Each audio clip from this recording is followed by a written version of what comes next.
I think 80% with admiration. I admire the Chinese because I've seen in my lifetime, in my rural village on Lake Victoria now, which should be renamed if you ask me, we are eating fish, tilapia from China. Somebody is farming tilapia in China. I do not know what they feed tilapia there. But they then bring them for us to eat, fact. And yet there is a lake there. We are importing chicken from Brazil and eggs from Brazil. Have our chicken forgotten how to lay eggs? You know, these are the little things that annoys one.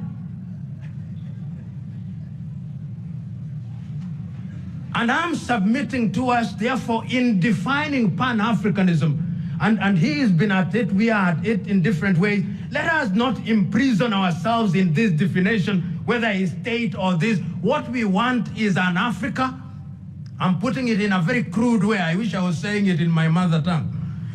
What we want is an Africa where the boundaries imposed on us are purely for purposes of administration, where the boundaries do not stop one Africa from moving from one country to the other in an orderly manner. We are not saying that there will be disorder, where there will be a form of government, whether the so-called presidents will now be called governors, I do not know. We'll find a name for them.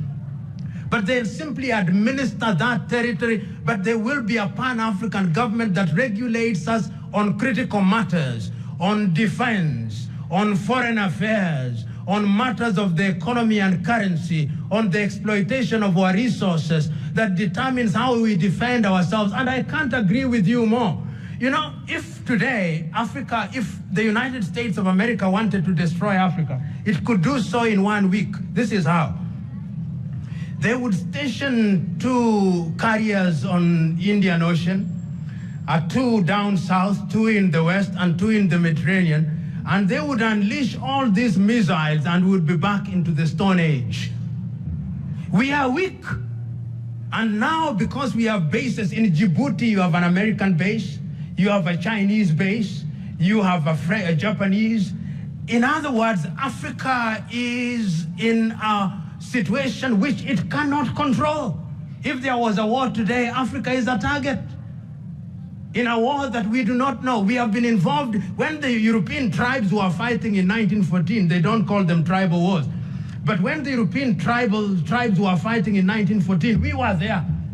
And I'm sure there is a monument here in Tanzania commemorating Africans who participated in a tribal wars. The English tribe was fighting the German tribe and the French. Then they fought another tribal war in 1939. They're always fighting, and they involve us, and they weaken us.